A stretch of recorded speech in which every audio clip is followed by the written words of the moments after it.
Hello and welcome to 5-Year Club video number 267. Black Cat Edition. Today I spoke with someone who had bought a cryptocurrency, I think, and then later he sold it. But today that cryptocurrency increased in value, like, I don't know, 10x or something like that. It had done like 36,000x total or something crazy. And he said like, oh yeah, I had bought that. I would have made money. At least I was right. And I talked to him a little bit, and I learned that he sold the cryptocurrency because he needed to pay a bill. So he didn't have an emergency fund. He didn't have a cushion that would allow him to hold that asset anyway. And, I told him, I said, you need a system. You can't view this as a selection problem. You have to view it as a system problem. Your system of investing has to make money on average. And so, unless you have like empirical reasons, unless you have an equation that shows why you bought that cryptocurrency, then it was just luck. And unless you have a cushion that will shield your investments from your bills, then you're not going to be able to control the liquidation of these investments. You're not going to be able to control your hold time. And if you can't control the hold time on your investments, then you can't hold the investment long enough to wait for any volatility to not matter anymore. Anyway, the guy was still in college. But point is, people, when they talk about investing now, are still not really thinking. And I think that in this year, in 2018, 10 years after shit went down in 2008, it's a good time to reflect on the attitudes that were leading up to 2008, and it's a good time to reflect on the attitudes that people in 2018 have investing when the economy is doing really well, when the stock market's doing really well, when unemployment is really low. Everything is sunshine and lollipops right now, and that causes people to make piss poor decisions. So here's an article from The Street by Brian Sozzi, dated September 11th, 2018. Investors have learned squat 10 years after the Lehman Brothers bankruptcy.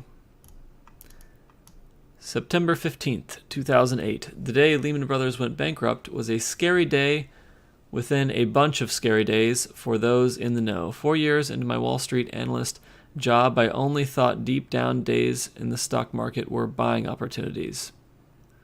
After all, the old BS line on Wall Street for years has been buy low, sell high. Selling dominated my trading screens. High-stakes drama was playing out on business, news networks, and behind the scenes in D.C., and an entire generation of investors were being wiped out. Houses, stocks, you name it. I can still recall, though, taking a rare break to walk down to the Wall Street Bull on September 15th. Had to get away before I put my head through a table, and seeing things appear business as usual. People taking photos, smiling, holding bagged lunches. It was like I was a member of a cool club that held secret information, while everyone else lived in a world detached from realities playing out in the financial system's plumbing. Weird stuff. But thinking back to that time in today's environment, I can confidently say most investors have learned nothing 10 years since the Lehman bust. Investors I talk to still don't put the time or any time into researching stocks. Everyone is still searching for the hot tip so they don't have to do the work. Are they leveraging up their personal balance sheets like 2007? Not at the moment. But they are starting to. Just take a gander at the consumer credit data and 2 years of strong home remodeling demand fueled by low interest rates. Retail sales have come on strong too as people consume the hottest gadgets and jeans. Most tech stocks have gone through the roof without any consideration on valuations. People are simply riding the momentum because everyone else is, and they don't know how to read a cash flow statement. Some continue to hold Lehman Lessons dear, but it's my view the majority have moved on without revisiting that time every quarter as they should. It's sad, and it will come back to bite investors again within the next 5 years. By the numbers before the 2008 financial crisis and after. National debt outstanding in trillions. It was 8.68 in 2006, 14.3 in 2010, and we're now up to 21.466. So that is more than double the 2006 number, almost triple the 2006 number. National GDP, 8.68 trillion, 14 trillion, now 18.5 trillion. So the national GDP is lagging these debt outstanding numbers. The real median personal income was 30,000 and then 28,000, now 31,000. So doing a little bit better. It's inflation adjusted, but not that much better. And the average hourly earnings, $20, $22, $27. That seems like a substantial improvement, but I guess people are getting fewer hours if their income is lower. And the unemployment rate, 4.6, 9.6. Oh, wow. That's more than double, and now we're down to 3.9. It's not going to get much better than 3.9. That's for sure. And the share prices of all these banks are higher than they were in 2006.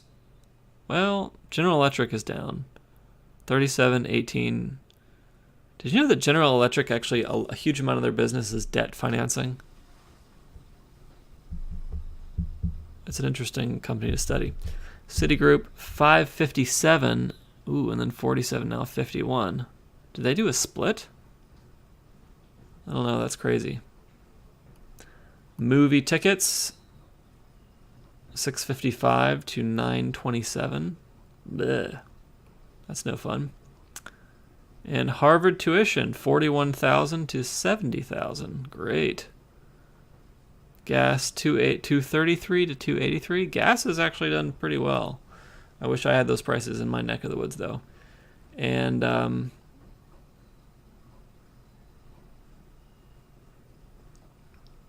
median new home purchase price, 243,000, now up to 328,000. Is that inflation adjusted? Wow. Random stuff. Preparation is VIP. Very important. Before the Santa Claus rally descends on the market, investors will likely have to endure some short-term pain. That's why you must tune into Jim Cramer's... What the fuck?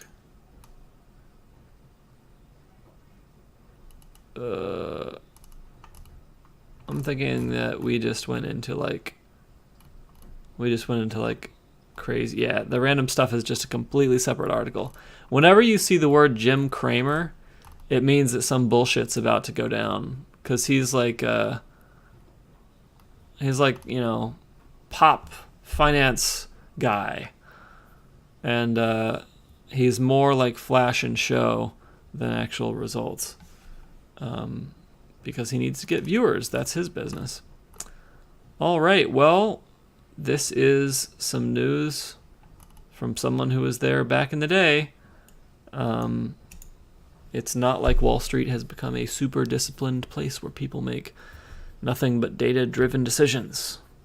It's more like a taxpayer-backed gambling establishment for people who are socially well-placed. You can make lots of money that way. All right, well, that is it for 5-Year Club video number 267. Be very sober in your investments. Be very sober in your financial life. Don't look for easy money. Easy money is an illusion.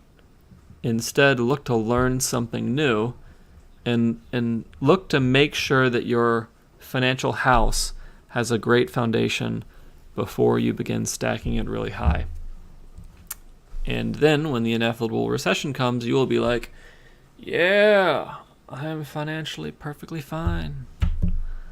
All right, have a fabulous evening.